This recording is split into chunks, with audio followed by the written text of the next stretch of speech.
no idea what to do. Yeah, it's cool to talk about Phineas and Ferb. It's not cool to talk about Teletubbies, Matt. So Sure it we is. we are live. Welcome to the Lovecraft Easing Thank podcast. you, Oh, we Inky. went live with that. Oh yeah, we've been live for like 45 I, seconds. I We've was just been about live for like 45 I, seconds. I Yeah. was just about to ask Matt if he's seen the Rites of Spring that was edited with the Teletubbies. I have got to watch it though. Now that you mentioned it, I It's couldn't. fantastic. Okay. Well, our guest today is Clint Smith, who wrote the Skeleton Melodies, which, if you're watching, you can see in my hand right here. Hey, Clint. Hey, what's happening, guys? Well, deep philosophical arguments before the show starts about Phineas and Ferb. Right. Teletubbies. No Teletubbies. Um, You just don't want to be Dipsy. I don't even know what that means, and I'm glad I don't It's know the what that coolest means. Teletubby.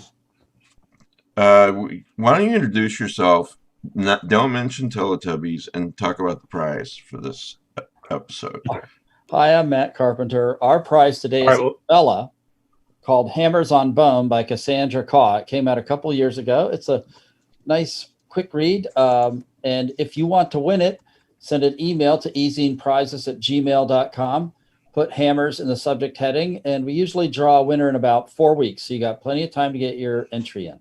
Right. So if you're listening to this, week, 2 weeks from now, go ahead and send the email in. The worst thing that can happen is you're too late. But please do send it to ezineprizes@gmail.com. It's EZINE prizes. And not, and I repeat, not Lovecraft eZine@gmail.com. So, Rick. That was guaranteed. They're all going there. Rick Lay So writer. you can't get a prize from there, is my point. Sorry, Rick, go ahead. I said Rick Lay writer. I had probably what I would describe as the best one-on-one interview I've ever done in my life, and I don't take credit for it. It was Livia Llewellyn the other day in my second in my series of Deep Background, where I talk about the person and not so much what they write. Who are they and how do they come to be who they are and everything. And there's some really interesting story. You're going to love listening to this. One of the things mentioned, Rick, was Kolchak the Night Stalker. So you've got a story in this one, don't you? No, I've got it in which the one macabre. The one that has macabre in the title. Oh, okay. I for those who are listening later, I was holding up Kolchak the Night Stalker Compendium, 43 original stories. But yeah, there's a really, really funny and cool anecdote about little Livia Llewellyn and Kolchak the Night Stalker. So, anyway, Bridget. Unmute myself, sir. Hi, I'm Bridget. I write music and make art things. Music boxes of the macabre. Yes, I have passages of the macabre. Kolchak. There you go. Where can people find that you did such a great job on one of my favorite pieces of music, which is on George Winston's December album, which I've loved ever since it came out, I think a little over 30 years ago, something like that. You did a great job on it. And Aww. obviously, what's the easiest way if someone goes to YouTube? You're like 2 or 3 minutes in. What search terms can people use to watch you play the piano and play this piece? Thank you so much. It's the 4ID band on YouTube. That's my band, and we did a virtual holiday concert this year, and I got to play some piano. So 4ID, you mean like FOUR? No, 4 is in the number 4, and then ID. It's short for 4th Infantry Division. And so 4 and the letters ID and then band? Correct. Okay. All right. That would be awesome if you guys are going to go watch the concert. Hopefully, yeah. Nice. Yeah, guys, she's really good. Aw, thank you. Yeah, really.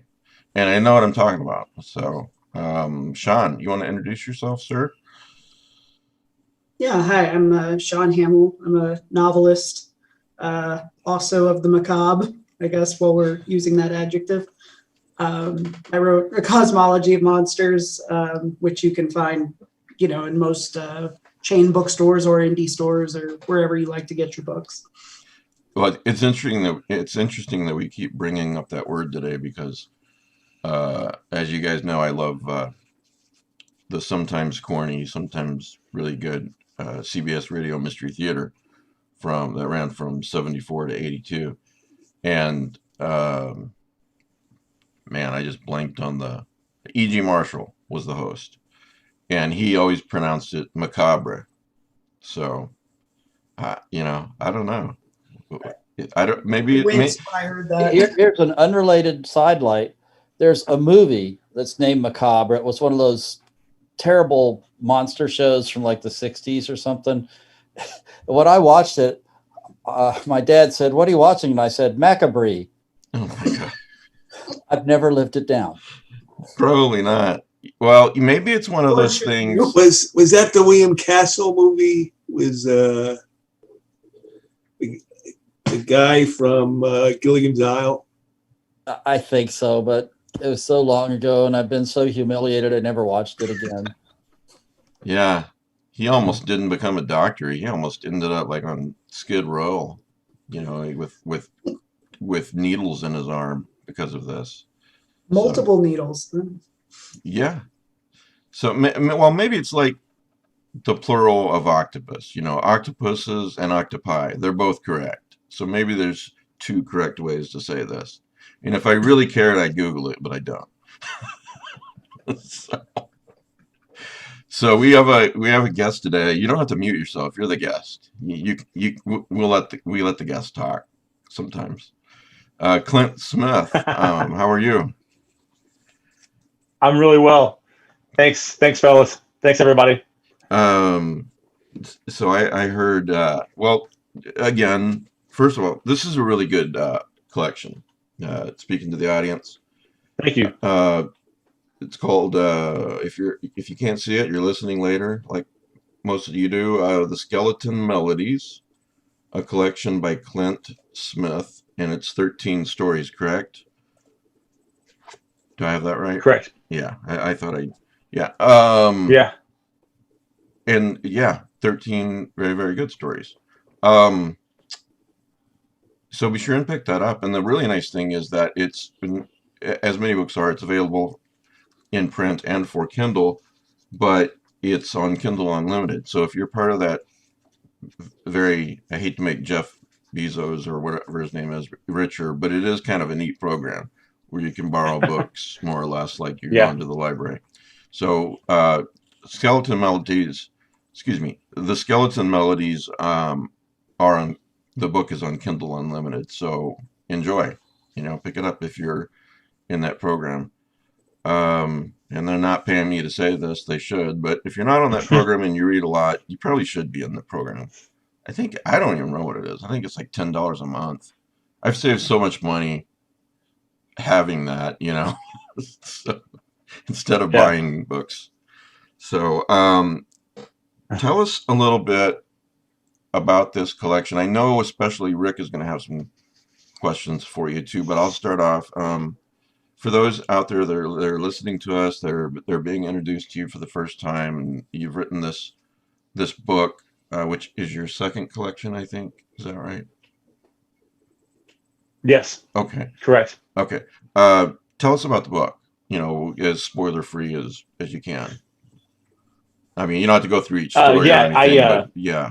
How did it come about and all that?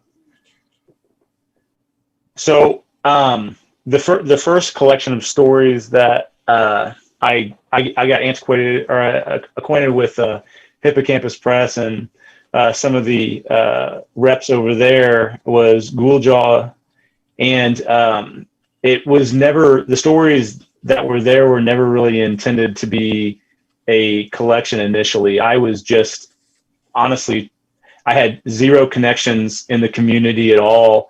And I was writing as kind of a, maybe trying to put a signal out to see if I could get any kind of response back in a universe that I was completely unfamiliar with. And so when I had accumulated so many stories, it was suggested that I at least try to pitch it as a collection. And so, as opposed to that initial one, which again, I don't want to make it sound clumsy, but I really was on the outside trying to punch my way through that veneer. And with this one, I feel like I understand the format a little more. There was probably more of a percentage of my mentality that if I was producing a story that was unrelated to another one, that if there was a chance that it would line up sequentially in another collection, that it would be, I guess, accepted or of value. So it changed, I guess, how I produce the stories, and it still has changed how I produce stories now. Did you decide what order the short stories in this collection would go in, or was that yes? Was that yes? Campus? Okay. No, that was me. Okay. And so going, and there were a lot of stories I left out, just trying to maybe bring a better kind of maybe a more dulcet note at the end with how they moved in sequence. I think my response to the first table of contents for Ghouljaw was like, yeah, sounds great. And this one I was a lot more measured, and I was a little more I think upfront about how I intended the stories to progress. Well, I don't want to equate it on the level of painting or writing or anything like that, but that said, there is an art to putting together the stories in an anthology or a collection in an order that, I don't know, is aesthetic or that makes sense or that flows, depending on what kind it is, And Adam Gulaski introduced your book, right? Yeah. And he even said something like, if you're going to commit the mortal sin, I'm not looking at it right now, but something to the effect of, if you're going to commit the mortal sin of reading these stories out of order, which ones appeal to you most? Here's my favorites, or something to that effect. So, that said, I would like to ask you about one story in particular, and keeping to the no spoilers as much as we can. Story's called Fingers Laced as Though in Prayer. And I really liked the setup to this story, and I really liked the fact that a person who has a job that is never really recognized much in fiction, whether it's movies or TV or books, it is given kind of their due. And you want to talk about who that person is and maybe set up the story for us? Yeah, absolutely.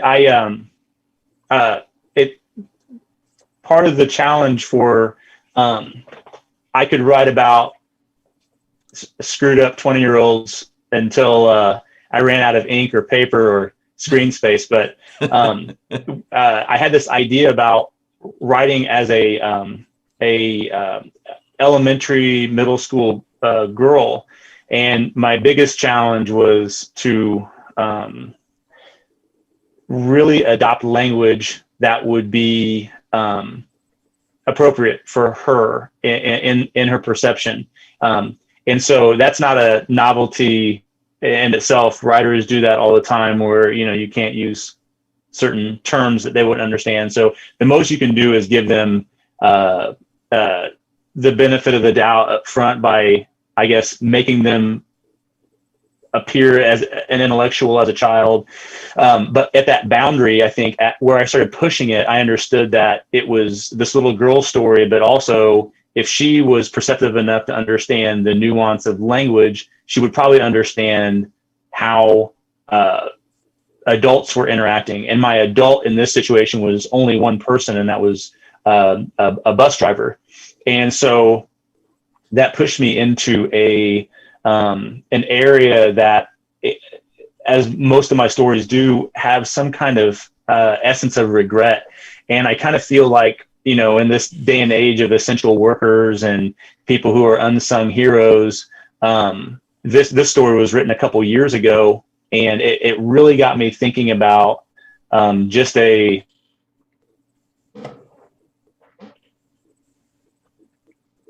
Oh, his bandwidth is pretty low, so he froze.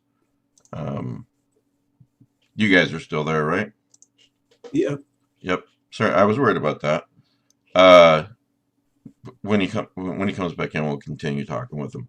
For those of you who are watching or listening, Clint has low bandwidth, so I thought something like this had a possibility of happening. All right. In the meantime, till Clint comes back, and when you get back, if you can hear me, Clint, just shout out. All right. So I got this email, guys. This is interesting, and I don't know the answer, and I'm hoping that you guys do. Hi, I'm wondering and hoping that you might know what the title of the movie I'll describe is. Opens with a young man with a branding on his chest, planning to return to his hometown. You come to find out that he joined or made a deal with the cult to have a being conjured that would kill all the residents of his town. The worst, and if you like horror, the best, part of the movie is when his brother is killed by a tractor, I believe, in the family's farm. Well, please let me know if you have any idea what film I'm talking about. It was just horrifying enough that I'd like to watch it again. Wendy. The first thing I thought of was the movie Cthulhu, where the guy goes back to his hometown, but that's the only thing I can think of. Oh, a tractor in Cthulhu. Yeah, no, that's true.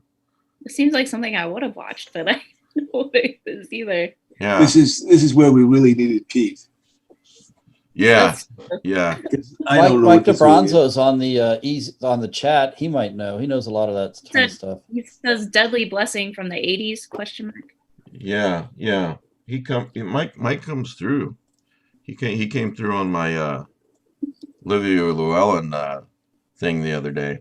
So we had some technical difficulties, and anyway. So all right, I'll tell her that, Mike. Deadly Blessing from the '80s. Never even heard of that. All right. Well, there's that. Let's talk about What If, Rick. Okay.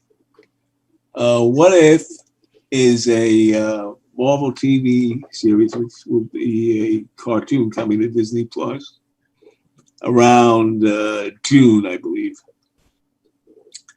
And it's going to be animated episodes with actors from the movies doing the voices for the characters, which will do a parallel universe or multiverse version of each movie that Marvel has made dealing with the Marvel characters.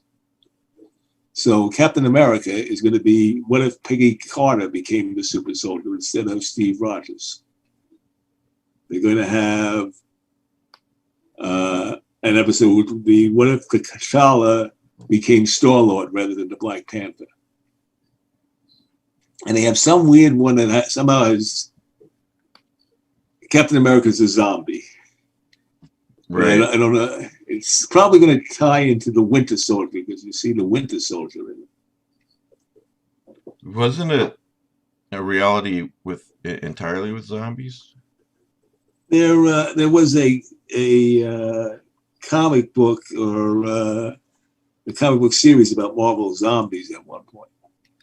Yeah, they did a few of them. I think Robert Kirkman actually wrote the first one, if not the first couple of them, before he even did The Walking Dead, maybe. were concurrent with the early Walking Dead. Well, this is going to be an animated TV series, right? Right. I don't know how they're going to connect zombies into one of their movies because there isn't an obvious connection. Yeah. I saw the trailer today. You saw the trailer the other day, but I forget. Do you know when it comes out? I think around June. It's Disney, right? On Disney. Right. It'll be Disney Plus. Okay. They have WandaVision coming out in January. March will be The Falcon and the Winter Soldier, and I believe that they're got What If for June. Okay. Well, you and I were talking about the show, and I basically said, well, this is kind of the DC equivalent of Elseworlds, right? More or less. And it made me think of, Zack Snyder's a very divisive filmmaker. Some people love him and some people hate him. But he made a statement one time to some criticism, and he said that, essentially, and he is a DC fanboy, he said, essentially, when you make a movie about a DC superhero, whether it's a Christopher Nolan movie or my movies or whatever, you're basically creating an Elseworlds. It's an Elseworlds story. So if it doesn't line up exactly with what's currently canon in the comics, or what you think are the best parts of that particular hero in the comics, look at it from that point of view. So I thought that was interesting. So Wonder Woman 1984 is coming out soon. Yeah, in Christmas. Yeah. Simultaneously on what, HBO Max and in theaters? Yeah. So I'm going to watch it on HBO Max. Yeah, I'm not going out. So, but I heard one of us got the COVID-19 vaccine.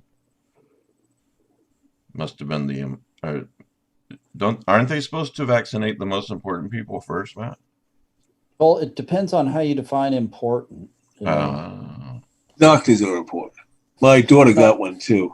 It wasn't even me that was important. It's we have certain therapists and nurses who are in physical direct contact with some at-risk people on a daily basis. And when they offered us for the clinic, I said, everybody go get your shot now. Yeah, no, I'm just giving you shit. I'm glad you got it. How was it? I've had friends who have had sore arms, but I had nothing. I had a worse time with the shingles vaccine. That one laid me low, but the COVID was very benign. The problem is you need a second vaccine like 3 weeks later. So when you need two vaccines like for that or for shingles, it's very hard to get compliance up. Are you back, Clint, or no? Doesn't look like he's back. Yeah, I'm here. Oh, you are here. Good. I'm glad. Okay, so before I move on to Clint, I want to say one thing. I think Fauci's my new hero, man. Did you see where he told the kids I vaccinated Santa Claus? Yeah, I thought that was pretty cool. So anyway, sorry, Clint. We were talking about some nerd stuff while your computer kicked you out there. So sorry, that's almost redundant, right, Mike? Pretty much, yeah. We always talk about nerd stuff. Yeah. You want to repeat the question, Mike? I don't know. What was the question? I don't even remember. What was the question, Clint? Oh, we were talking about we were talking about the bus driver and the setup for that story. I'm going to leave the camera off because I think that'll be better for your bandwidth. So, okay, and probably the community and just. So I really just wanted to focus on an individual again, as an adult, someone who a child needs and who protects kids, and it got me thinking a lot about just the bus drivers I had as a kid, and I wanted to have that person being the the core of the story that was kind of helped along with the point of view of a child. Point of view of a girl, right? If I remember the story. Yes. Yeah. Yeah. I think I had her as a middle school girl. So I know you have kids. Did you have help with that from your daughter, or did you get help elsewhere? Yeah. No, I mean, a lot of it was, I guess, instigated by waiting for my daughter to get off the bus and thinking, man, I don't know if I ever said thank you or gave too much of acknowledgement to the bus drivers I had, but it definitely instigated a lot of that narrative for that story, and maybe trying to push my own appreciation for what those types of people, I guess the thankless job that they go through. Yeah, you're not wrong, and I just can't remember a bus driver being in that kind of position in a fictional story before. I think it's great. And you mentioned all these people who are indispensable today during the time of COVID in 2020, and my wife's a teacher, and that's pretty indispensable. And if I can say so, I know I'm biased, For sure. Yeah, for sure. But heroic. You can say the same as much shit as I give Matt Carpenter. You can say the same with doctors. You can say the same with nurses. But then, you go over to the Dollar General because you need a couple of things. And there's this guy or lady behind the register wearing a mask all day long for low pay so that you can go get your Snickers bar. Talk about a thankless job and an at-risk job. And I've tried to go out of my way to tell those people Absolutely that they're essential too, and how much I appreciate them doing that, because I doubt they get that a lot. I mean, Jesus, not even teachers get that a lot. And maybe.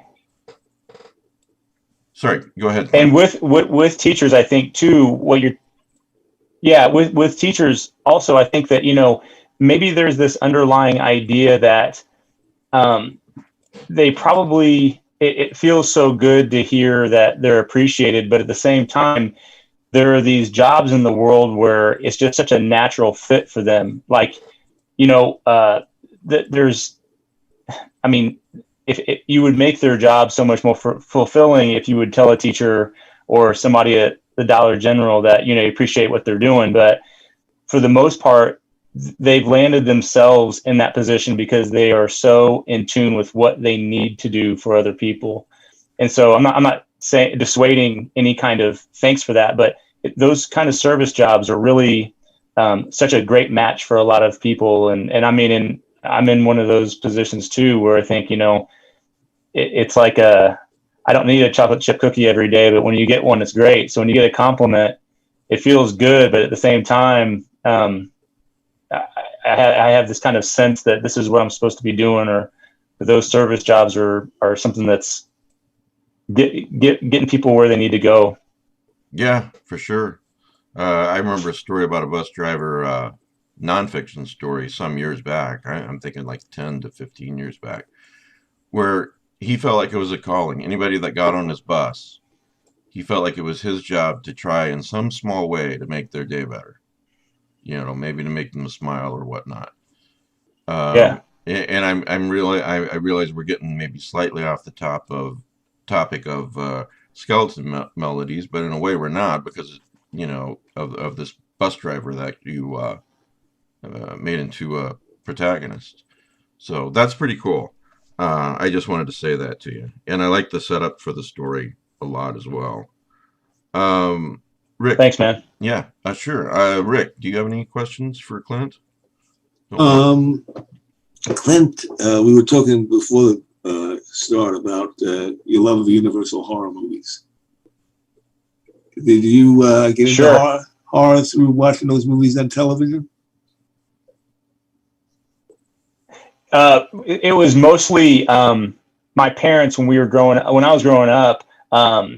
I grew up with a local creature feature host named Sammy Terry, and he was on the weekends late at night. And if we had the physical capability of staying up, my younger brother and I would watch these old black and white movies. And I think in one way, my parents, they let us get away with it because it reminded them of their childhood and watching the Universal monster movies. And so probably one of the biggest stunts I pulled was there was a promotion locally with a Pizza Hut, and on Saturday nights you could watch these black and white movies, and if you ordered a pizza you could get 3D glasses. Well, I took the 3D glasses home and we watched the movie, and my dad he walked out of the room and into the kitchen or something. I just remember taking the glasses off and looking at my hands and realizing, well, if I painted my left hand green and my right hand red, maybe then I could make everything look like 3D, and I could like punch my hands through the fabric of reality. And my dad came back in the room, and I had actually, had my hands all painted up, and that was probably one of the last times we watched black and white movies together. But yeah, so those were pretty formative memories. You know what this reminds me of? You guys saw the email. You didn't, Clint, but you guys saw the email from Rich, or no, it wasn't an email. It was on Facebook, Bridget, right? He's talking about putting on the Oculus, his kid's Oculus, and watching some horror scenes or horror game. Fright Night, or is that what it's called? Fright Night at Freddy's? Five Nights at Freddy's. Five Nights at Freddy's. And another one that I can't remember the name of. And he's like, I didn't think I was a wuss, but I am. I screamed and pulled that thing off my head. This is the 2020 version of what you're talking about, Clint. I just so want to do this, but I'm poor, So I want to do this so bad. And plus, I don't think my computer can handle it. Clint, what is your favorite Universal horror movie? Creature from the Black Lagoon and Dracula's Daughter. That's an interesting choice. I love Dracula's Daughter. Very subtle vampire movie. I think that there's it's borderline comedy in some spots for Dracula's Daughter. I think that there's this kind of I think I'm more a fan of the spunky assistant receptionist for the main character than I am for a lot of the other ancillary characters, just because she doesn't change throughout the whole movie, and she keeps pushing this stodgy, stubborn doctor throughout. So I don't know. I have a soft spot for that one. Did you say the host for that when you watch these Universal horror movies? Did you say the host was local? Yeah, we're just outside of Indianapolis, where I grew up. Wow. So in other words, you were living in Fright Night. Pretty much. Kind of, yeah. It was not. It was, there's like Zach Yearley, and then I hear even still nowadays, there's Svengoolie out of Chicago, and you can get Svengoolie, I think, on Antenna TV. But yeah, it was not unlike that. His name was Sammy Terry, and he dressed up in pretty wicked ghoul makeup and wore gardening gloves as supposed to be scary gloves. But yeah. I just love that, whether it's video or audible. It's one of the reasons why I have such a soft spot for CBS Radio Mystery Theater, because of E.G. Marshall. He does the intro, and every story is in 3 acts, and he's got commentary after Act 1, before Act 2, after Act 2, and so on and so forth, and then a kind of outro, and his voice is perfect for it, and it's just, I've got a soft spot for that, whether it's TV or audio drama, whatever. So yeah, me too. I have a couple questions, if you don't mind. No, please go They're ahead. completely unrelated. So we read that you are an instructor of culinary arts at the local high school, and then I think of like, what does it take to be a successful chef? Is you have to be, mise en place, very organized, where everything is. And I was wondering if does that have any bearing on how you write, or how'd you get into writing? Did you ever your experiences with cuisine ever influence your fiction? Or Oh, wait a second. You have to know, Clint, that before you came on, before the camera was on, Matt said something to the effect of, yeah, we can ask him what he's going to cook up next, for writing. I'm like, oh my God. I deny all. You This are is the lies. king of the Mike, puns. you lie all you all the have time. to do, all you have You to do lie is like go to a Matt dog. Carpenter's Facebook page, and there's all There's kinds serious of scientific and moral discussions. dad Anyways, jokes, getting back puns. to this Dad important jokes. question. Important. So I'm disappointed because I thought he taught culinary and martial arts, but anyway. It's chop suey. I'm so sorry, Clint. Go ahead. Anyways, would you please answer the question before Mike You says knew what you were anything else? getting into, man. You've seen the show. Well, and with all this overlapping conversation, you provided me a lot to slice and dice my way through. So I'll attempt to. Sorry, my laptop is smoking now. It can't take all of this cheese. It slices. It dices. Okay, yeah, Matt, it really is an awesome question. Not just because I could talk at length. See, Mike, it's awesome, Mike. Man.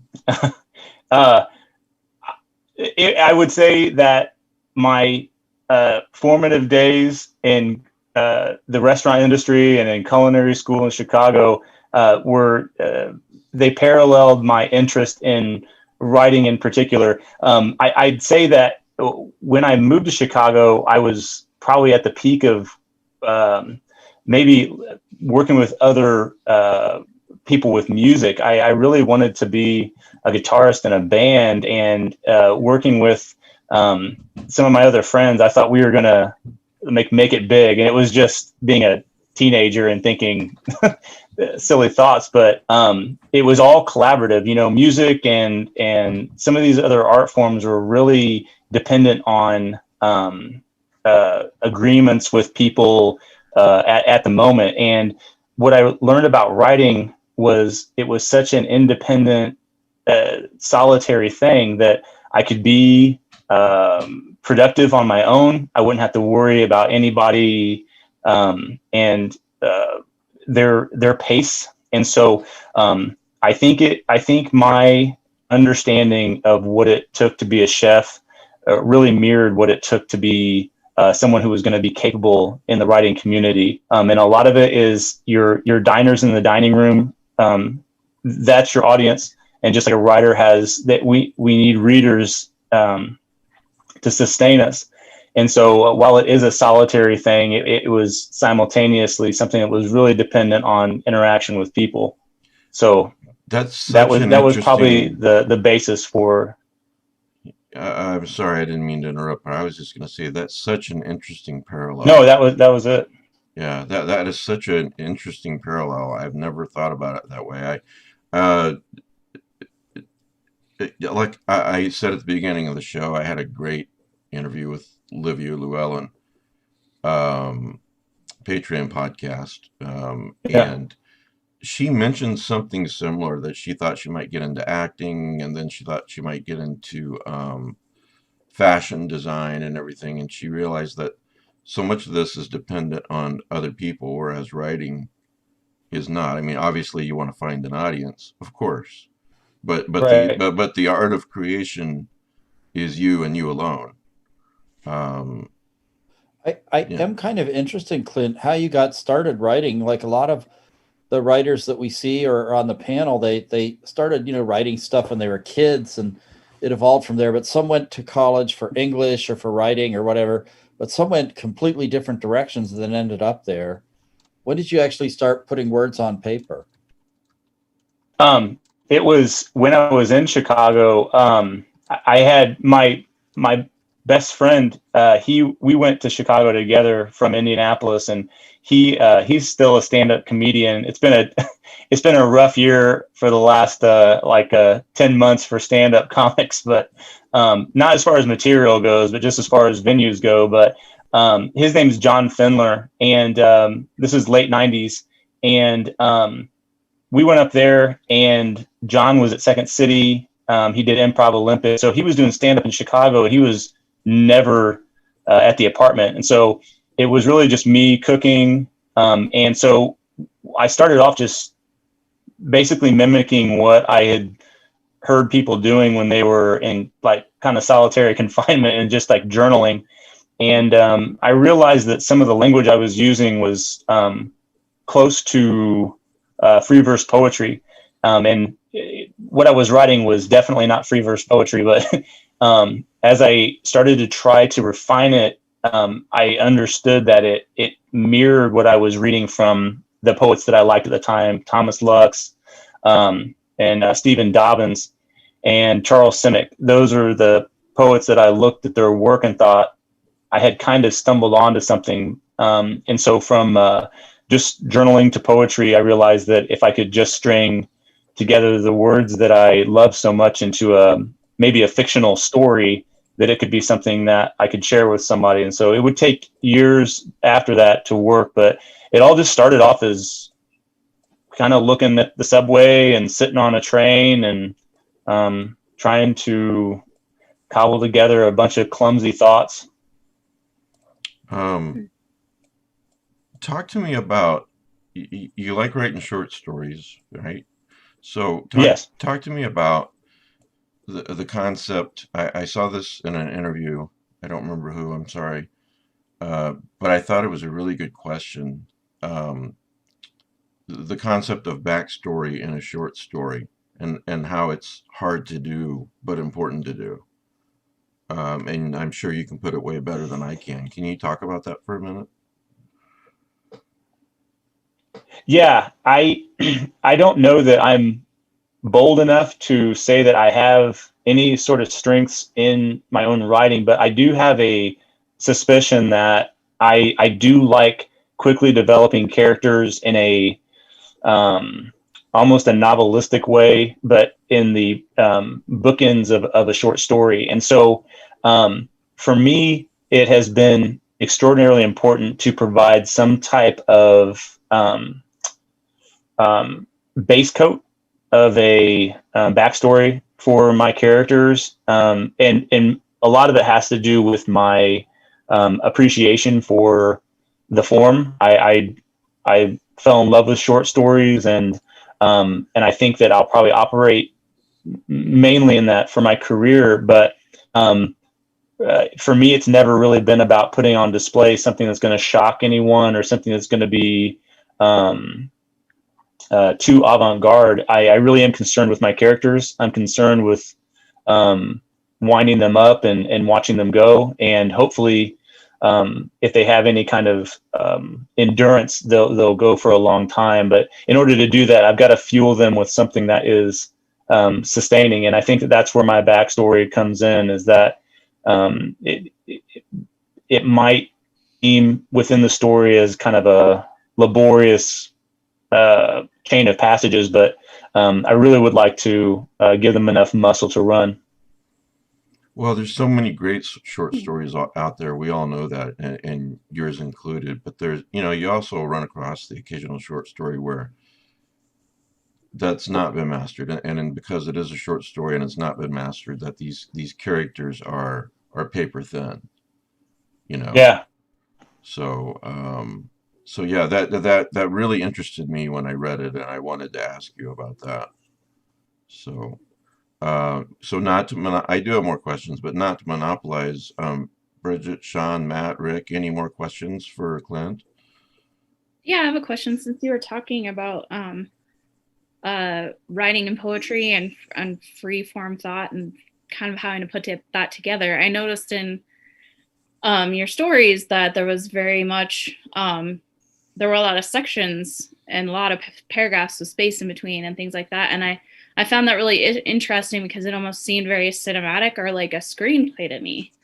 And I was wondering if you had thought about or had ever written in that manner, or if that comes from your poetry thought of freeform, that makes a lot of sense as well. That was interesting to me. But before you answer, it reminds me a tiny bit of Joe Pulver. Wouldn't you say, Bridget? The sense of space on the page and so forth. So, but anyway, yeah, Clint, very much like setting up this scene and then this happens, and it seemed to me very much like camera angles or going inside this person's head and then coming out and going to another scene. I thought that was really interesting. If you could talk about that. Yeah. Well, first of all, thanks for name dropping Pulver with anything that is being discussed with my work. That's a huge honor, because he was such a not only just an outstanding writer, but just a really decent dude. And thanks for throwing that in there. I miss him. I'd say before that. You continue, I just have to say I miss him very, very much. So thank you for that. So, but go ahead. Yeah, man. And maybe it would answer the question too, with looking at it from a cinematic view. No, the short answer is no. It's never occurred to me that talk about the perception of what the audience is absorbing. That has been something that has fascinated me. The idea, the kind of the between writing and movies in this kind of Mobius strip, where you want to show a lot and you don't want to say a lot, but then at the same time in the other form you want to say a lot but not show a lot. And so there's this kind of spool that happens when the narrative is in demand. And I think that when Mike was talking about the fingers laced as though in prayer, I felt like in order to make the shape of the story make sense, I had to do these little chunks of newspaper articles from different from the future, from later on, that would make the narrative kind of hold together. And so I think that I feel like it's more of a where you can chunk paragraphs, or take these excerpts from different places and trust that the reader understands. It's kind of like, look, I know this seems strange, but it's you I have in mind. You're like the most important person right now. What else, guys? You wrote a story, Clint, called Pecking Order, which was a variation on an ancient religious burial practice called Towers of Silence. Yes. Could you comment on that a little bit? Yeah, there are times when I feel like I'm starting to skate way too close to things I don't fully understand, and the story has to take a break so that I can do some research into things where, especially when it comes to religion, there are so many aspects to religion that I am just so ignorant of. When it came to this practice of vultures devouring corpses as part of a ritualistic rite, I knew I had to put the brakes on the story and go back to some of the backstory on that. And so I learned a lot, but I also I kind of felt like intuitively it was pushing me toward the suspicion that this story was really about something much deeper in religion than a simple act of murder. Last week we spent a few minutes talking about Philip K. Dick and H.P. Lovecraft, that intersection, if you remember, Sean. We talked about that. And, so Philip K. Dick, he's got this, what is reality? I don't want to oversimplify this, but, that's just present in his writing. How do you know who you are? How do you know what reality is? Is there some basic or several basic themes / concepts in horror, weird fiction, whatever. But I feel that part of horror, it's not just about scaring. It's not just about creeping people out. It's about this sense of awe that you don't know everything. You know what I mean? And I do. Yeah, that fascinates me. So what fascinates you in regards to, kind of what I just said? Um, uh, maybe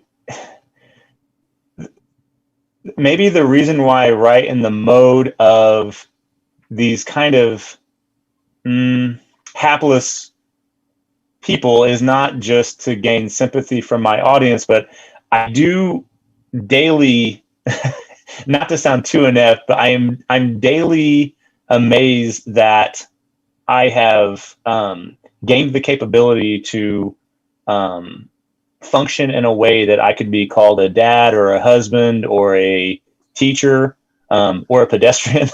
There are times that I am just very, very appreciative to, and it sounds so silly, but I'm grateful to be around. And when I examine the content of my stories, I think my characters are starting to develop a sense of maybe creeping horror, that you can look at these stories as a progression of being, you have these kind of 20-something guys that screw up, and either it has a good outcome or a bad outcome. But with this phase in my life, I think that there are things in the background that are kind of looming. And that is what I'm really focused on, is having a lot to lose, and how to either maintain that or to accept that that looming.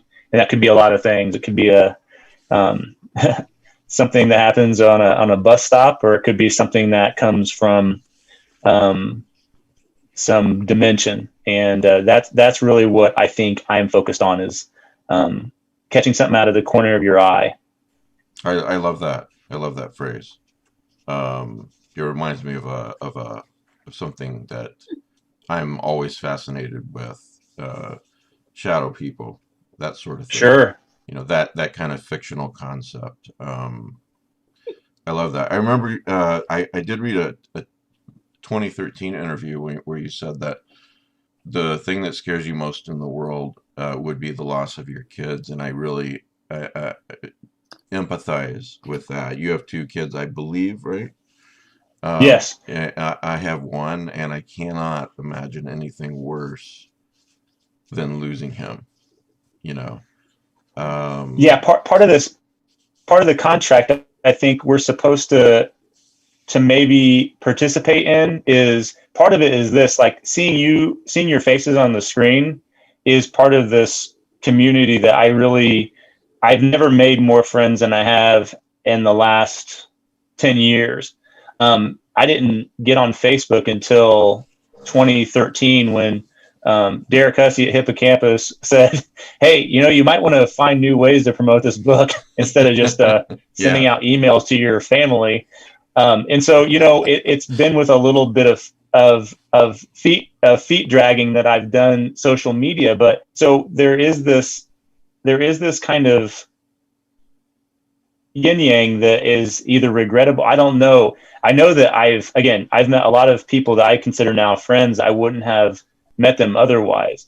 But if we are supposed to gain this kind of understanding as artists, that we are supposed to become more human, or we're supposed to become more interactive with our fellow man, part of that is this really strange braid where, parenting is not for everybody. Marriage is not for everybody. But when you go into that, for me, it has made me more human. It's made me push my own boundaries in some ways.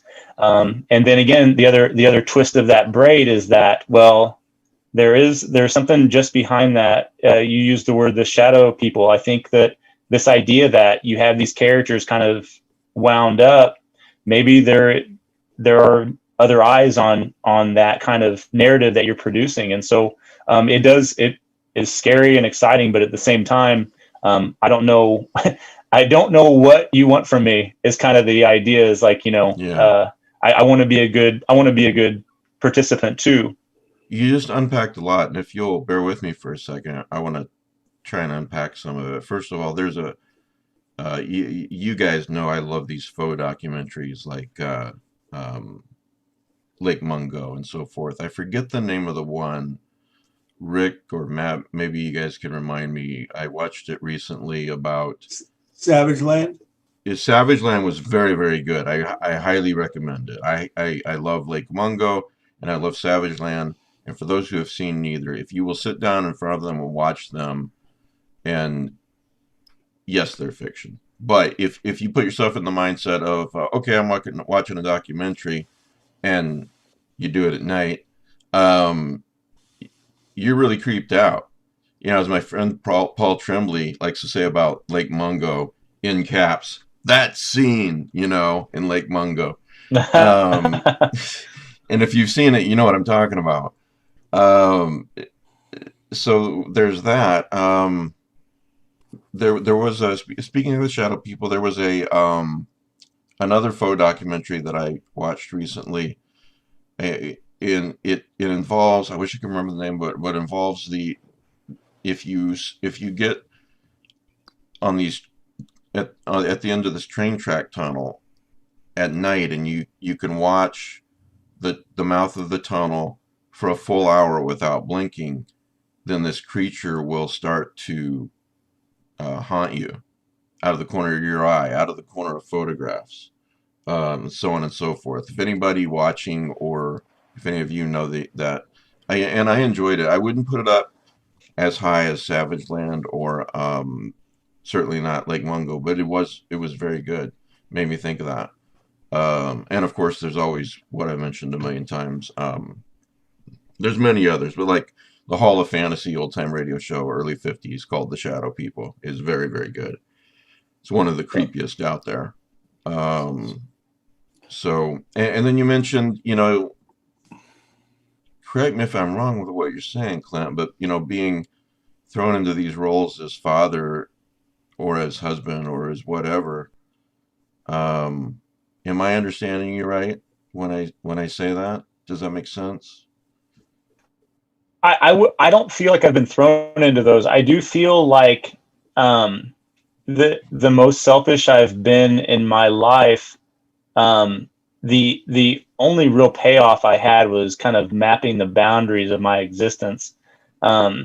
It wasn't super fulfilling, except to understand that you were kind of cover the entire time, and then when you came out of it, Donnie Brasco style, then you really had to try to see if you wanted to be a participant. And again, I use that word maybe as being maybe too bland of a word, but I think that, again, being a teacher, that is part of participation, and I feel like being a dad or being a husband, those were all voluntary. Yeah, that's true. There's this How I Met Your Mother episode. This is about as far off of horror as you can get. But it's been around a while now, so spoiler alert. I forget his name, but his father dies, one of the main characters, if you've seen the show. And there's an episode after his father died, in the recent past, where it's Marshall, I'm sorry, where Marshall is driving through the blinding snow on the highway, and he can't really see more than 20 feet ahead of him and everything. And it instantly makes him recall being in the back seat when his father was multiple times in these same situations. And he, whatever you want to say, hallucinates his father being in the back seat. He's like, "How did you do it, Dad? I don't understand how you did it. I don't understand how you knew what to do." And his dad, he hallucinates kind of his dad saying, "I didn't know what to do. I just did my best." And I'm probably way off base from what you're saying, but I will say that it makes me think of that. So No, it pulls me in a direction about guidance too. I think if you had to mirror anything I've said here tonight, it would be as close as going into a place like Chicago and having zero skill set in writing at all, and it was really just a lot of clumsiness. And I think that in most of the ventures that I've had in my life, and that includes with my family, it's been a lot of clumsiness, and you don't know what you're doing, and you don't want your now that I'm saying this in front of everyone, you don't want your audience that you don't have some kind of bearing on it. But for the most part, it is constant calibration. It's constant trying to keep those people safe. well, if you care, then whatever mistakes that you make, or if you veer off the path a little bit, if you care, you keep noticing what you're doing wrong and you try to correct it. It's not about being perfect. It's about noticing that you're not perfect and making those corrections, right? Whether it's teaching or That's great. parenting or whatever. That's really great. Yeah, that's great. So Yes. yes. Could I ask some Yeah, more? you're absolutely right. Could I ask something else? No. Which kind of gets into like you were talking about two poets who you liked, but who do you think maybe has influenced you as a writer? It's like it's a fairly self-taught craft, it sounds like, but a lot of people have authors that they've read where the prose is a specific way or the way a plot is constructed. It sort of speaks to them and they kind of, I don't know, take it more to heart into their writing. I wonder if there was anybody who influenced you. Yeah, I would have to say Dan Simmons.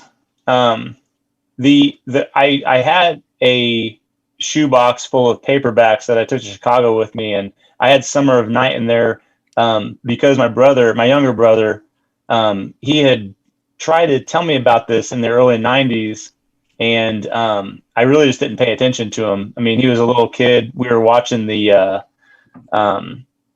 I just remember being in the family room with him and not really paying attention to what he was saying. And he had this book in his hand. And so about 10 years later, I ended up finding it at a bookshop, and I just remember the title. And so reading that novel, it's set in the fictional Illinois and Elm Haven. It's the fictional version is Elm Haven, but it's really a place out in the middle of Illinois. And so it's not too far from me, just west of where I am. I say just west, 3 hours west. And so I think what shocked me the most was that there was this person writing a story that was capturing everything that I had grown up with, whether it be how a rainstorm sounds when it filters in through a screen door on a back porch, or the way that corn tassels, the way that they shift together in the summer heat. Those were things I thought, okay, why are you not writing this stuff down?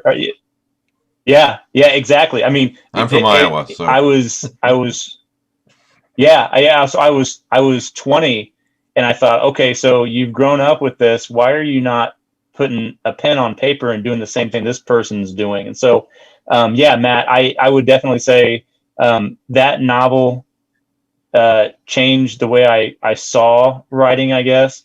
And then from there, I really started pushing Clint, toward. Before you continue, I'm sorry. Yeah, I have to say that no, not at all. Summer of Night is a thick book, and I have read it at least 5 times. It's just, I love that book. Yeah, and the scenes and the scariness of under the bed, the two brothers holding hands across the space between their beds, and and there's a scene in one of the earlier chapters where the two brothers are about to go in, and it's dusk, and they hear a scream and glass breaking, and the older brother says it's probably just somebody watching TV. And then I think the line is something, they went into the light, which meaning the kitchen, because their mom was calling them inside for dinner. But that's just, it's scenes like that just make that book. It's an amazing book. So Yeah, and I just cannot agree with you enough about that. But go on with what you were going to say. No, that is it. It's I think, you know, like I've mentioned my younger brother before. I mean, the idea that there were so many nights in our little twin beds where one of us would be scared, and I think my ambition was to, in some way, backtrack quite a bit. Coming into the craft pretty late was to backtrack. And I was really trying to not only emulate, but try to tap into paying attention a little more. And I think that's why I took a big digression into poetry, to try to maybe pay attention to relationships more. And I mean that in a panoramic way, not necessarily between people, but seeing the symbology in just nature and how things work. And so that was the one that did it for me. And then from there, you know, I could ramble on about the stories and the novels that I tried to emulate. Do you have a favorite poet? What you just said, Robert Frost does much of that for me. He's one of he's probably one of I don't know, one of my favorites, if not the favorite. So yeah, if in that era of like Robert Frost, probably Sandberg. I like a lot of Sandberg. Okay, wait, stop. Sandberg. So Sandberg is from Galesburg, Illinois. So did you get into Sandberg because you were from Illinois? No, it was from there was an Indiana writer that it was the Lincoln stuff. It was the Lincoln connection. Sandberg had done that series of essays about Lincoln, and that's how I saw it. I saw it like in grade school, I think. All right, so before we go on to talk about the rest of our nerd stuff, I want to mention a couple of things. I have one more question. Yes, for I'm Clint. sorry, Matt. Go ahead, please. So you have now had like 2 collections of short stories published. You've had some appearances in magazines or anthologies.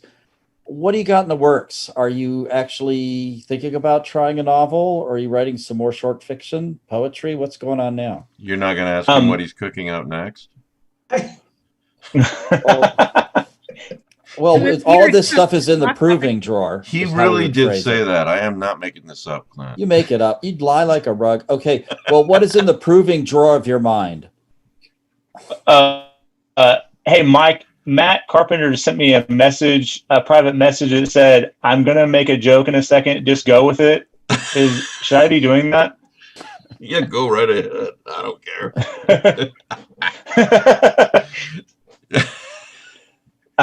Okay, Matt gets to do whatever Matt wants to do. I wrote. So is the rest of them. I have one long.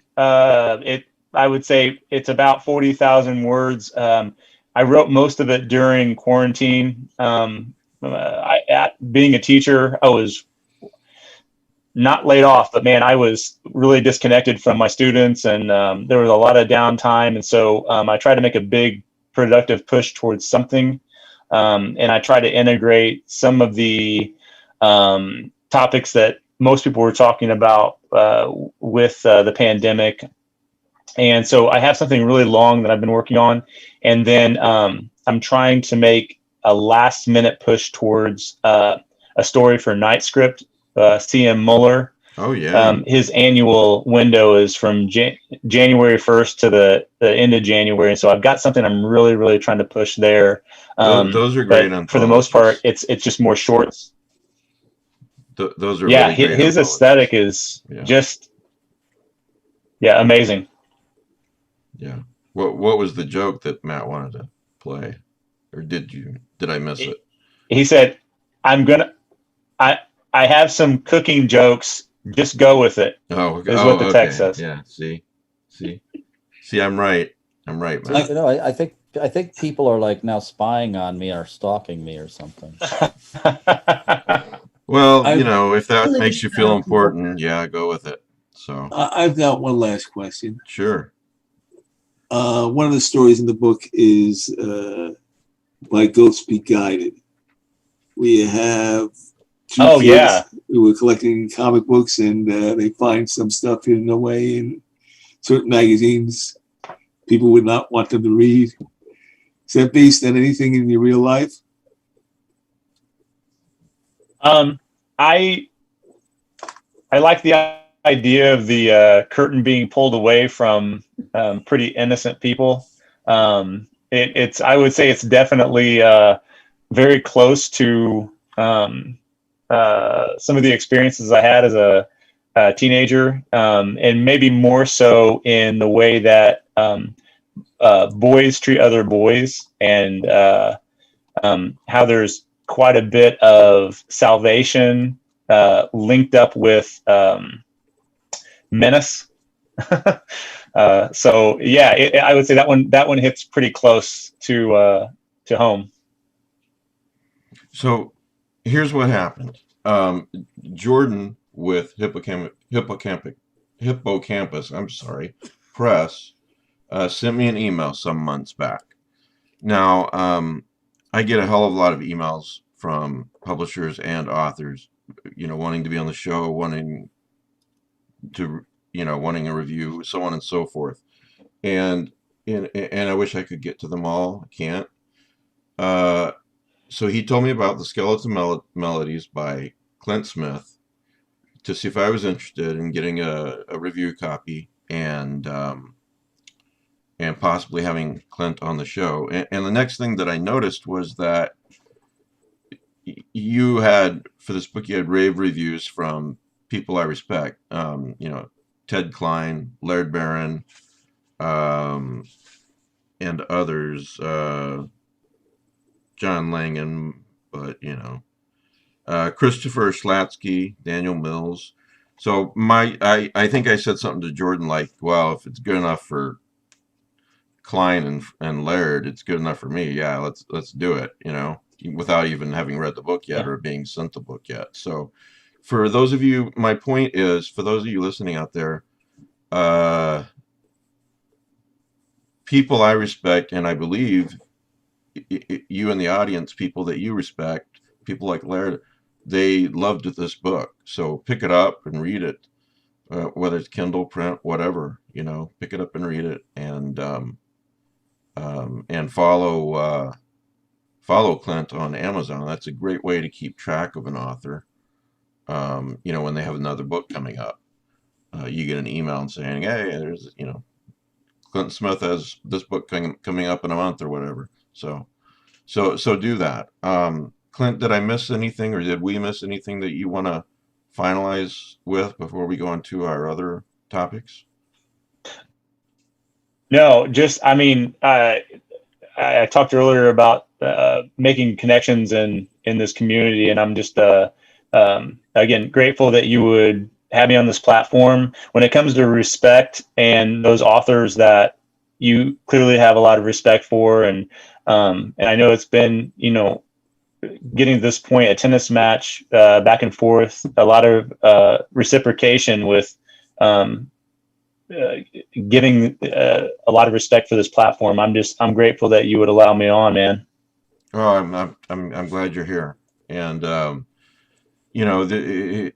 always in my mind, it was all of us being a community. Not just me, not just this, but I remember doing face-to-face like this with Joe on Google and other platforms years back, and becoming such great friends with him. This is just one example. Yeah. There's many, but I'll just use this one example. So this went on for like 2 years, and I thought, okay, so then we go to a convention, and we show up at Mike Griffin's house. Joe was already there. The Griffins let me stay there too, that convention. And I was a little nervous, and I'm like, is it going to be the same, when I see Joe in person? I've been talking to him face to face, just like this, for a couple of years. Is it going to be the same? And I had no reason to be nervous at all. It was exactly the same. He gave me this big bear hug that he couldn't do, through video. And I felt like I did not just meet Joe in that moment. I didn't. I was already he was one of my best friends before I walked in the Griffin's door, So I think this is important, not just getting the word out about talented writers and like you and talented artists and creators, but also the community aspect of it. Yeah, thanks for being here. If you in the audience, if you're thinking, should I pick this up? An awful lot of people we respect liked the Skeleton Melodies. So yes, you should. So thank you, Clint. Are you going to stick around and chat with us for a little bit longer? I'm going to head out. You got to head out? Okay. Well, thank you for being here. Hey, thank you again, and nice to meet you guys. Nice to meet you too. And I'll let you know when the audio version is up and everything too. So be a few days. Thanks, Mike. Thank you, Clint. Great having you. Nice to meet you. All right. So Kelly Young recommended Love and Monsters to me, and I rented it last night, and I'm in the middle of it. It's actually pretty cool. Have you guys seen this? What is it? It's about, okay, I'll read the synopsis. 7 years after the monster apocalypse, Joel Dawson, along with the rest of humanity, has been living underground ever since giant creatures took control of the land. After reconnecting over the radio, ham radio, with his high school girlfriend, Amy, who is now 80 miles away at a coastal colony, Joel begins to fall for her again. As Joel realizes there is nothing left for him underground, he decides to venture out to Amy, despite all the dangerous monsters that stand in his way. And yeah, this is a horror movie, but it's really kind of heartwarming and cute and funny. So I've seen the trailer. It's a love story as well. Yeah. It has the love interest is played by the actress who was in Iron Fist and as the Asian martial artist. Colleen. Oh, really? Yeah. Oh, okay. He was also in Game of Thrones. All right. I watched the first episode of The Stand. Yeah. Did you guys? Yes. I was underwhelmed. I'm not going to give out spoilers, but I was underwhelmed. What about you, Rick? I like some things in it. I like the cemetery dance reference. Yeah, that was cool. Yeah. I don't think it's much of a spoiler at all to say that there's a lot of flash forwards and flashbacks. I'm not the biggest fan of that. It's done in a non-chronological way. Yeah. But so they've redone the structure of the book. I don't know that much about the new miniseries or series. I think I'm guessing the essential things still happen, but it actually opens with them burning bodies in Boulder, and then it flashes back to before the Captain Trips apocalypse. Hey, John. And yeah, like I said, I've only seen. This is very suspicious. I'm sorry. Clint was here, and there wasn't any picture. That's true. And suddenly, there's Langan. That's true. Just saying. Maybe he was using a voice modulator. Secret identity, dual life, two families. Have you no pride, sir? Just dual families. You have no idea, my friend. I have a family in every state in the union. A woman in every port, right? Okay, John Langan has. There was an old episode of the Alfred Hitchcock Hour about that. John Langan has joined the show. We were talking about the first episode. Just started talking about the first episode of The Stand, and I said I was underwhelmed. So I don't know if you've seen it yet or not, John. I have not seen it. Okay. I'm still trying to catch up to the previous incarnation of The Stand. You are behind. Let me tell you, I'm so far behind. It's not even funny at this point. You know, I'm like, talkies. What are you talking about? Sound with movies? What is that?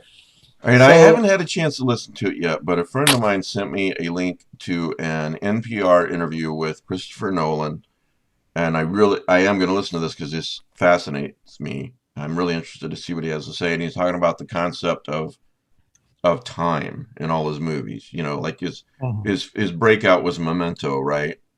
And then the latest is Tenet.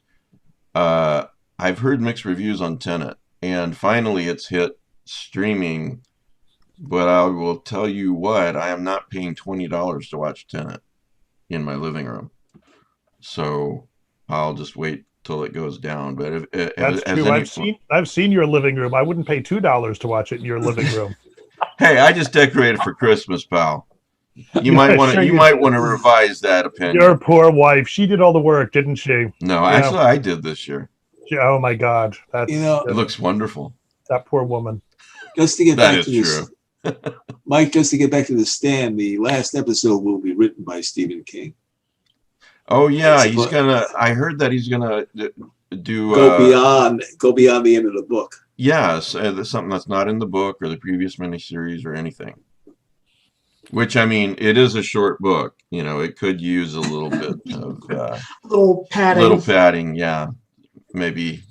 So, anyway, you know, I'll watch episode 2 and see what I think. I thought it was good. I wouldn't say it was the most fantastic thing I ever watched, but I wasn't horrified or put off by it. Yeah. Has anyone seen Tenet? I'm guessing not, but. No, last night we watched the deep ones on the eZine. Oh my God, I know what you're gonna say. Don't watch the deep ones. It just it wasn't my cup of tea. Is all I could say. It sounded fucking offensive, if you ask me. I'm not blaming you. I'm blaming the filmmakers. You know, I understand they're on a budget. I thought the actors did a pretty good job with the material they were given, but. There was if you've read Alan Moore's Neonomicon, the set piece in the center of the comic book is a very explicit rape scene by a deep one, and it makes it very hard to get past that to say any of this is digestible. And the same thing happened. It was almost the same scene in this movie. Yes. A woman held down by cultists and she's ravaged by a deep one. And this really could have happened off screen. Mm-hmm. You know, they could have had the camera on the ocean and or hear her screaming or crying, and it would have been in our minds, but it wouldn't have been. Oh, I don't know. I didn't even see it, and I felt like I had to scrub my brain after you guys talked about it on the Facebook thread. There were so many missed opportunities in that movie. Like, it would have been so much more interesting and less cliche if they had like some kind of guy who maybe was Star Trek makeup style, like a deep one, and maybe like seduced her or something. Like, I don't know, like that would have been much more interesting than just like the cultists go after the husband to like get him out of the way, and most of the story was about them corrupting him, which actually served no purpose in the end because they just ended up attacking her anyway. It made no sense. Yeah. What do I got next here? It might not have been the deep ones, but it might have been the D cups. It was a bit Skinamax too. Eesh. I bet it sounds like more than a bet. You know, okay, so I hate these titles. I see them all the time lately, and they go something like this: you need to watch the best blank blank blank on Amazon or Netflix ASAP before it leaves the streaming network. you know. So this title is "You Need to Watch the Best Lovecraftian Thriller on Amazon Prime ASAP." And they're talking about The Lighthouse. Now, I've not seen The Lighthouse yet. I keep meaning to. One. It is not a Lovecraftian. I mean, I like it. I think it's kind of weird and kind of fun. It's not a Lovecraftian. Yeah, I was gonna say, from everything I've heard, it's not Lovecraftian. No, it was a well-acted movie. It was more like two guys sort of losing their minds. Yeah, it's almost like Waiting for Godot with monsters or something like that. You know, like Don't there's some don't drink monster the imagery. turpentine. The end. yeah, there's I mean there's like a mermaid vagina maybe in it, which I mean is kind of Lovecraftian, I guess. I don't know, man. That goes to it's quite the places. reach. Yeah. So on July 30, I think they're hoping the theaters will be open by then. But anyway, a movie called The Green Knight is coming out, and it looks very interesting. David Lowery, yeah, he did a Ghost Story with Casey Affleck a couple years ago, and the remake of Pete's Dragon, I think. I really like his stuff. Well, you know, it's based on a poem from what, the 14th century, something like that. I know Tolkien did a translation of it into modern English. Well, 100 years ago, modern English, I guess. But yeah, it's pretty old. Well, if you watch the trailer for The Green Knight, it seems very, very interesting. It's an interesting poem. I mean, it's like when you study English literature, it's like one of the things that you analyze is Sir Gawain and the Green Knight. Mm-hmm. And there's some really kind of grotesque things that happen that would lead themselves to good imagery on the screen. Yeah, picking up his head and walking away. That's a good scene. I can still bite you. Sorry, couldn't help it. But I don't know if you guys have seen the trailer, but you know, it really comes across as a medieval horror movie. And I'm really looking forward to seeing it. So for those who are unaware of it, I wanted to make you aware of it. Mike Flanagan's wrapped up another Netflix series. That guy's busier than a one-armed paper hanger. It's called Midnight Mass, and I know what you're thinking as soon as I say that, Rick. Of Paul Wilson, right? Yeah, I was thinking that Paul Wilson's anthology. I believe wasn't there a comic book though called Midnight Mass?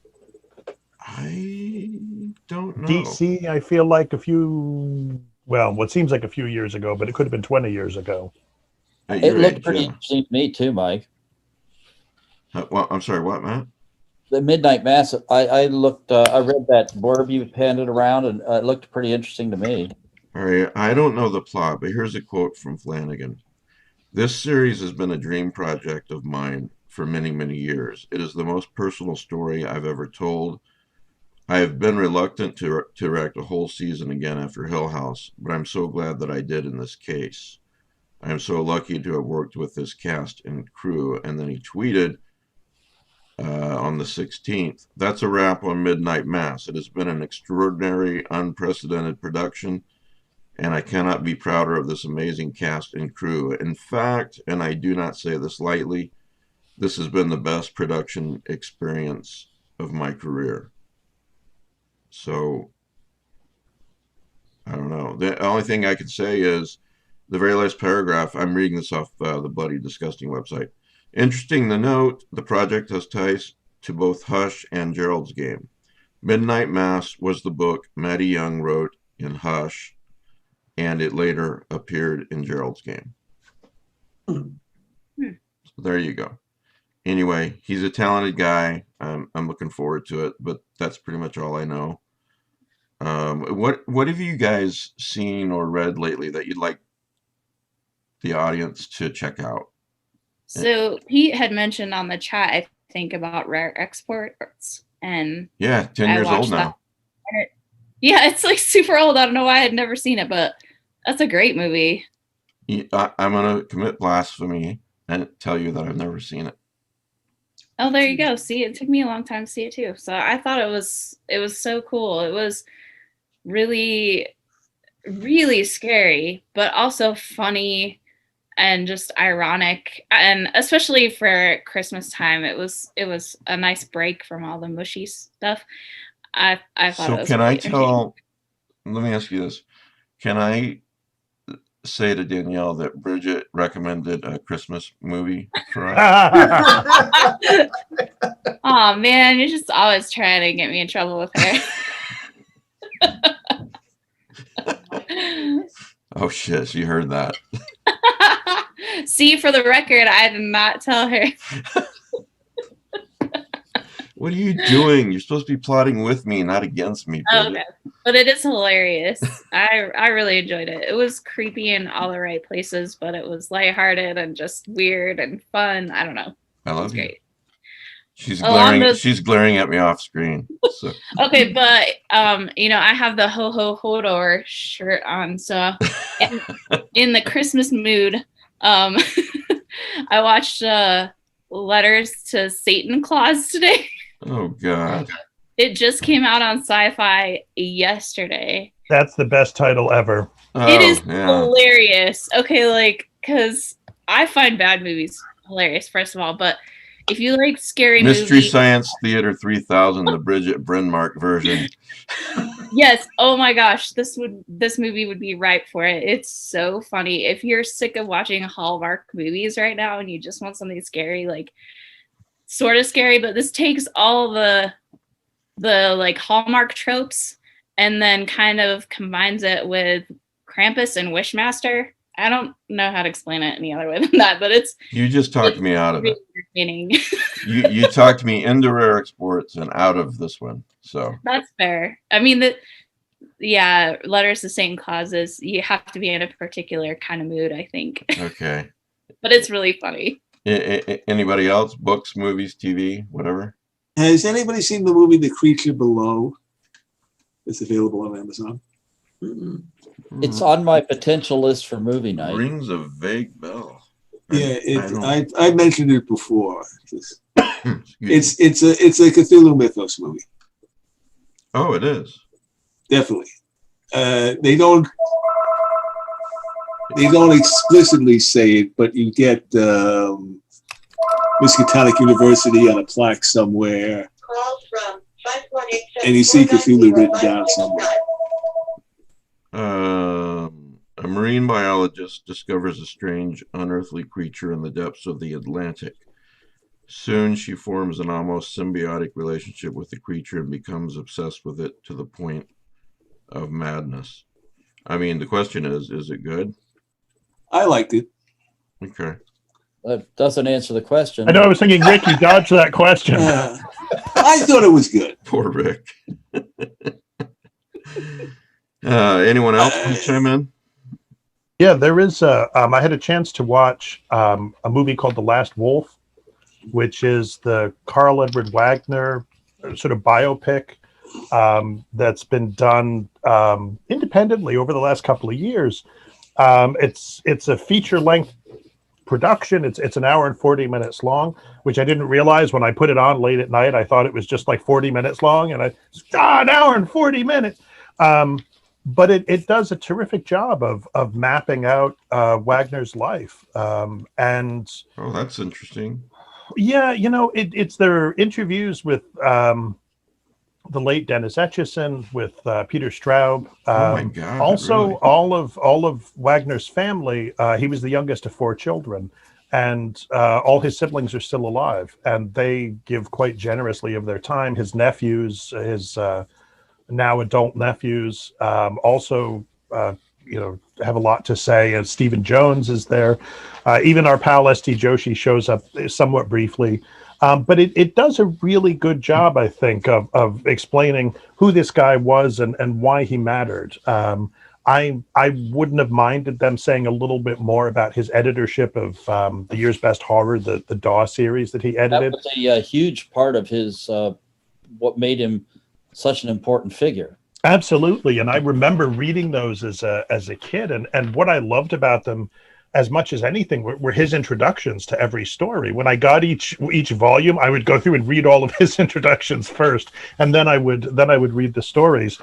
But I think it still does a good job of talking about his fiction, why it's significant. It talks about his relationship with Manly Wade Wellman, the way that Wagner was part of that same generation as King and Straub and so on. And you know, I guess the end of it, or the almost end of it, is just very difficult in a lot of ways to watch, because it's there's nothing particularly graphic or whatever, but it's just the story of this guy destroying himself through alcohol and drugs for reasons that are a little unclear even to me now, because he was in so many ways he was very successful and very well thought of and what have you, but he just kind of drank himself largely to death, and it's tough. It's tough to watch that, and there's no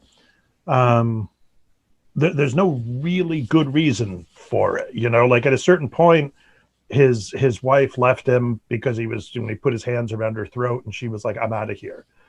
He didn't actually, but she was like, you know, she certainly felt menaced. Yeah. And so after that moment, you could say, oh, okay, well, that began the final descent. But in the meantime, though, I think it does a great job of establishing who Wagner was, and kind of gives you a picture of what was happening at the same time that King and Straub were at the top of the charts and all this kind of stuff. You know, what else was going on? It at the end of it, to be honest, I really I found myself thinking, well, who else do we need? Like, we probably need one of these biopics about Manly Wade Wellman, and we probably need one about Charles Grant. And I'm sure there are other people as well that I'm not Charles thinking Grant, of, definitely. you know. Where is this available? It's on Vimeo. And it was, it's called The Last Wolf, and I think it cost me $3 or $4 to rent it. Yeah, But definitely well spent, money well spent.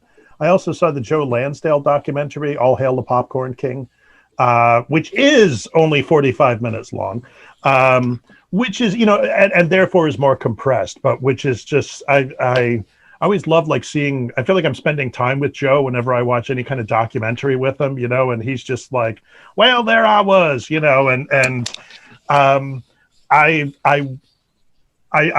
could listen. There were all sorts of questions I had, I guess, you know, I kind of wish the documentary had been an hour and 40 minutes long, because there were so many things I wanted to know about. You know, the guy developed his own martial arts system. That seems like, you know, not out of thin air, but that seems like the relationship between that and his writing, say, would be really interesting.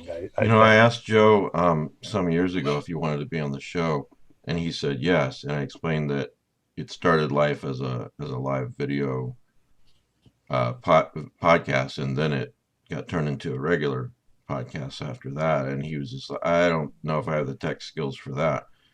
But I'm thinking maybe asking him again, because, you know, in the COVID era, seems like everybody at least knows how to operate Zoom. Yeah, I would think so. So I'm going to ask him again, see if we can get him on the show.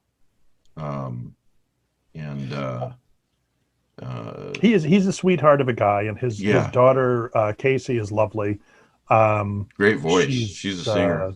Yeah, she's a terrific singer, and Paul Tremblay and I, we met Joe in Austin in I think it was 2011 at the World Horror Convention, and we were editing this book of monster stories for Prime, and Joe had given us a story for it. So, and Paul's a gigantic Lansdale fan, bigger than I am even, and so Paul wanted a picture taken with Lansdale.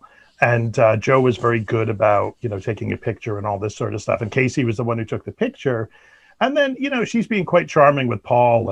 And I was like, you know, sotto voce, I was like, oh my God, Paul, Joe Lansdale's daughter is flirting with you. You know, he knows how to kill a man, with just his little pinky finger. You know what's going to happen to you? And he was like, shut up. And I was like, oh, this is not looking good, buddy. This is not looking good. That's funny. Oh, dear. I'll email him again and see. Tell him Paul won't be on the show. He'll be. That's the selling point. Yeah. Yeah, that'll be the selling point right there. Yeah, I can't ever think of Joe Lansdale without thinking about that Subway Jack story that I've mentioned several times lately. Yeah. Subway Jack, Lovecraftian Batman story.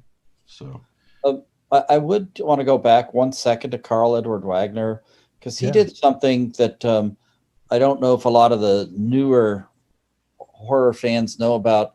He had written a list of, like, in 3 separate categories, what are the best horror novels ever written. Remember that? Yeah, Like yeah. a list of like 39 books, and they really are. He had such a breadth of reading and knowledge in the area. They really are just an interesting slice. Like in the mid 90s, what would an absolute expert in the field consider to be the best novels that he had read in the genre? I've posted the list once or twice before. I'll find it again and put it on the eZine page. yeah, please do. And also for those who are newer to the horror scene, this is the gentleman who wrote the fantastic story Styx. So Yeah, there's it's one of the things that's so fascinating, biographically, is that the guy, from the time he was a kid, he wanted to be a pulp writer. That was, he loved reading, Galaxy magazine and what have you with his brother, and he went to Kenyon College, I want to say, in the 60s, got his degree in history, but then he didn't want to go to Vietnam, so he was like, I'll go to medical school. So he went to medical school, and he went to the University of North Carolina at Chapel Hill, I think it was. And the reason that he went to Chapel Hill was because Manly Wade Wellman lived there, and he wanted to hang out with Manly. And I guess he succeeded. And observers said that, Wellman really, and his wife really treated Wagner like sort of, they adopted him as a son. And he was very much in touch with that pulp tradition. And very, as Matt's saying, very learned in it. John, you mentioned him, the sadness of him destroying himself, and we can just. It makes me think of a couple of years ago. I saw a couple of pictures, and one was this real sad face, and then the second picture was of Robin Williams making somebody laugh, and underneath the Robin Williams photo, it said, "This is what depression looks like," and the point was that we never can know what's going on really inside somebody else. I read a really excellent solipsism. Fascinates me. It fascinated Heinlein and other writers and artists, and we don't have time today to get into the article. Maybe we can next week, but it made me think, John, and you'll like this because I know you like this particular comic from the 80s, The Phantom Stranger Secret Origins, where it gives 4 different origins, and the Alan Moore one was the last one. And it kind of, at the very end, the Phantom Stranger extends a hand to this kid who's been beaten up by the members of his ex-gang because he wouldn't take a stand one way or the other. That's a small detail. And the kid says to him, "What are you doing? Do I like know you or something?" And the Phantom Stranger, he says this standard line. He goes, "No, I am but a stranger." And then Moore turns that on its head so brilliantly. He goes, "No, I am but a stranger, as are we all. Lonely inside our separate skins, we cannot know each other's pain and must bear our own in solitude." And what you said about Carl Edward Wagner makes me think of that we never really know the pain that people are going through. It's hard to tell sometimes, much of the time. I also, I just, this is me just speculating. Sure. Right? I mean, I wonder to what extent he, like many writers and in many genres, was kind of buying into the kind of particularly American myth, I think, of the hard drinking, hard living writer. Yeah. That it's what Hemingway did, it's what Steinbeck did, it's what Faulkner did, it's what Fitzgerald did. Right, drunk, get it sober, that kind of stuff. Right, and let's not talk about where they wound up, because at least they got those Nobel prizes. And don't get me wrong, I'd love a Nobel Prize for literature, but I also like my liver. So I think Well, now you've given yourself an out as to why you never won it. Exactly. I liked my liver too much. Well, you know, Keith. He sees through me like I'm made of a cubit zirconia. Or saran wrap. That too. Well, you know, Keith Whitley, brilliant country artist, drank himself to death. You know, it's just Hank Williams Sr. Yeah, I mean, dies of what was it? Wasn't it a ruptured liver in the back of a car trying to drive to the hospital? I think. I am not sure. That killed Brian McNaughton. He drank himself to death. He drove away his entire family, so they really didn't like him when he died. Yeah, it's really sad. Help is available, but you have to seek it, and then it requires so much effort and support to actually succeed in quitting. Yeah. There's a before we run out of time, there's a movie coming out soon. I don't know exactly when, but it's called Fear of Rain, and there is a trailer. And I'll read the short synopsis. And I watched the trailer, and I'm like, I'm so fascinated by this, because again, it's like this: what is real, what is not real? Is this real? You know, is this schizophrenic actually seeing reality, or are they out of their fucking mind? So here's the synopsis: a girl living with schizophrenia struggles with terrifying hallucinations as she begins to suspect her neighbor has kidnapped a child. The only person who believes her is Caleb, a boy she isn't even sure exists. So that's a pretty interesting synopsis, but it does not even do the trailer justice. And you know, I'm big on don't watch too many horror trailers because they give too much away, but this one doesn't. So go watch this trailer, Fear of Rain, and I can't wait to see this movie.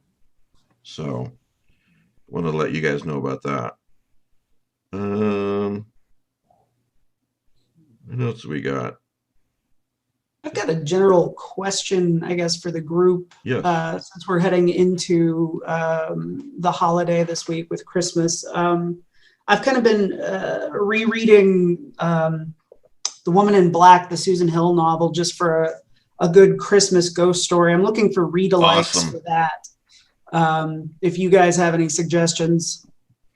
Do you remember that first chapter where they're telling the ghost stories and everything, and the dad's thinking they want him to tell one too, and the dad's thinking it's not like this. It's not like the clinking chains and the and everything. It's a great book. It has one of the, and that first chapter is so perfect. It is. You could actually read A Christmas Carol out loud. It was written in the tradition of ghost stories for Christmas. True. The Man Who Invented Christmas is a great movie. That's one I meant to put on my list, yes. And it has Dan Stevens in it from Downton Abbey. So that one you can tell Danielle that I recommended Mike. Hey, so what are we watching on movie night next week? Probably Santa Jaws. Well, along these Santa Jaws. Along these lines, I hope he's wearing a hat. Along these lines, Sean, stories to read though. So if I come across any that are cool, I'll let you know. Thank you. You know, maybe this sounds stupid, but just Google. I mean, you probably already have Google Christmas ghost stories, but I'm reading there are a lot of older ones that are short stories that are in that vein. Sarah Waters' novel, The Little Stranger. It's not exactly a Christmas ghost story, but it is that it has that feel of a traditional ghost story. So does Michelle Paver's adult novels, which came out sounding wrong. But she's known for a series of young adult novels. And she also wrote novels for grown-ups, okay? Okay, and better words. About when a man loves a... No, and she has... If you start singing "When a Man Loves a Woman," man, you're Here we go. She has man loves a... Hold on, my piano's in the other room.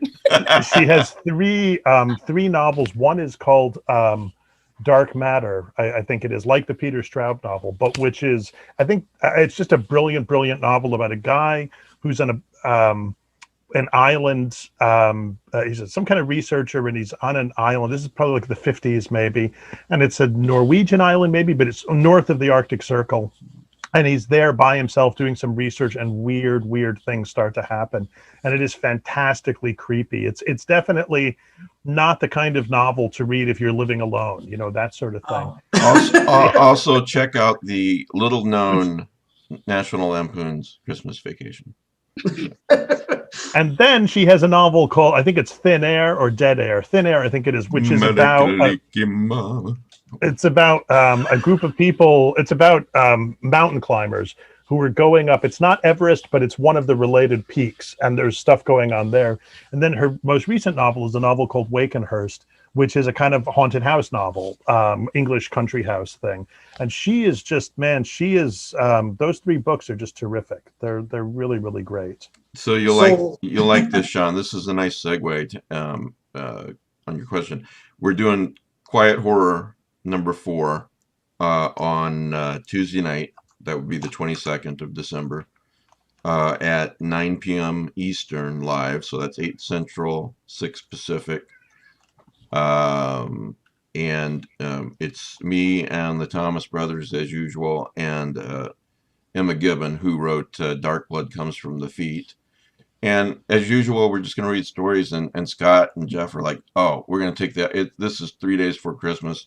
We're going to take the opportunity to read, you know, at least 1 or 2 Christmas horror stories. So we're actually going to do that, and you might enjoy it. So yeah, that sounds like a blast. So again, are they fictitious stories, or are they like, I was in the Walmart parking lot? We do that. We do that on Halloween a lot, but on the Halloween editions a lot. But no, the Quiet Horror stories, we're just reading selected stories. So you know, they want to read some Christmas ones, and I probably will too. It just depends. So will it just be on the Lovecraft channel if I want to watch? Yes. Yeah. Okay. Just go to YouTube, type in Lovecraft eZine, and if I remember right, I've got 2 rows of playlists. The first one is Lovecraft eZine podcast, and then below that is the Quiet Horror, and you'll see it as it's already whatever programmed in there as upcoming for Tuesday the 22nd, 9 p.m. Eastern, and it's really nice. I think people really enjoy it to watch live and, you know, text chat with us like folks are doing now on the regular Sunday show. But you know, if you can't make it live, it's still going to be there. You can watch it the next day or whatever, or on Christmas or whatever you want to do. It's just it sounds great. Yeah, something fun we enjoy is all it is, you know. So those guys are not only really talented writers, they're very good readers. So they've got great reading voices. So must be nice. What's that? Oh, would I have a great reading voice? Reading voice, yeah. I wouldn't know. Yeah. So Yeah. Anything else, guys? I got a great Christmas gift from F. Paul Wilson. Oh my gosh. It's a new collection from Gauntlet Press, Other Sandboxes. Nice. It contains all his pastiches of Fu Manchu and Sherlock Holmes. Hold that up again. I heard about this previously, like a year ago. It's such a great idea. And it's got a wonderful drawing of him on the back. Wow. Isn't that cool? It's got most of the repairment. He wrote a couple of team-up stories with other writers of Repairman Jack. And I think all but one of them are in here. It's definitely, there was one story that was like 100 pages, so that's why it wasn't included. But he's got most of the Repairman Jack team-ups. Plus pastiches he did of Sax Rohmer, Arthur Conan Doyle. Ray Bradbury, he wrote a sequel to the October game called the November game. Edgar Rice Burroughs, a whole lot of other writers. There's his Batman story in there too. Oh, sold. Or at least it's a Joker story. I'm not sure if Batman's in it. Still sold. I read it a long while ago, so I don't remember whether Batman's in it. The idea behind this anthology is just I love it. So, Well, good to see you guys. Yes, Prize. What book does Matt have? Hammers on Bone? Hammers on Bone. It's a novel by Cassandra Caw. I'm sorry, a novella. And it is our prize today. If you send an email to ezineprizes@gmail.com and put Hammers in the title, we will have a drawing for this lovely novella in a few weeks. It's a good one. Thanks, Matt. I can vouch for that book. It's very good. Matt, did you ask your wife about that package? I want to live, man. What do I got to do? Oh my God. Hey, speaking of that, didn't you get the vaccine? Yes, I did. Yes. How are you doing? Well, people ask if there are side effects, and suddenly I'm this dashing prince with a fleet of automobiles and endless money. It's incredible. So I do. Oh my God! So it causes intense delusions. Okay, that's good to know. I recommend everyone get the vaccine. You'll never know what could happen. Yeah, I was gonna say, does Matt have side effects? I'd be like, how can you tell? Low-hanging fruit, but I know, but it's still funny. No, it's the classics. John, you missed it, but I did a Patreon podcast with Olivia. You missed me talking about it with Olivia Llewellyn the other day, and I'm going to put the audio out there soon, and I may even ask her permission and the permission of the Patreons to put this out there for everybody, which I rarely do because I appreciate the Patreons, what they are paying for. Thank you guys. But I got to tell you, that was one fucking amazing interview, and I'm not giving myself credit on the reason for that at all. It was Olivia's really terrific. She's a great writer, and the first time I met her, we just laughed. We laughed our asses off. Laughing over pumpkin soup at a Chinese restaurant. Yeah, we laughed our asses off. We teared up a little bit. I mean, there was a whole range of basically a 2-hour interview with Livia, and I give all the credit. It is probably the best one-on-one interview I've ever done, and I'm not patting myself on the back for that. I'm just like what you just said. She's just so and let's face it, the bar there is pretty low to start with. So I mean, well, it's the second part of my deep background series where I'm I do lots of Patreon podcasts. For example, recently Rick and I did a Conan Patreon podcast. Really interesting because Rick knows everything, including about Conan. But the deep background is interviews are focused on not, okay, tell me about this most recent book you wrote. It's about you as a person, what led you here, that kind of thing. And it was really interesting with Laird. It was really interesting with Olivia, and now soon I'll have to choose another victim. But I just want to, if you're not a Patreon, for $5 a month, stuff like that, I don't know. I would have paid if it wasn't me giving the interview. I'm a poor man, but I would have paid $50 just to hear it. It's great. So, and she's great. Go buy Livia Llewellyn books. So, anyway, thanks to all of you for being here. Sean, really great to see you again, and you're doing background. Thank you. Yeah, I'll pick something else before next week. Don't forget to go to YouTube and type in 4 ID band, and after a couple minutes, you will see our very own Bridget Brenmark. Let's just skip forward to 2:30. Playing the piano. Then you won't miss. Oh yeah, 2 minutes and 30 seconds. I was like, you're gonna skip past it. No, we don't skip past it. So. All right. Well, I really appreciate you guys being here. I really do. It's great to talk with all of you every Sunday, and I really appreciate the audience and the Patreons. And I hope you're having as happy of a holiday season so far as you can when the year is 2020. And we will see you next Sunday. Thank you. Good night. Everybody.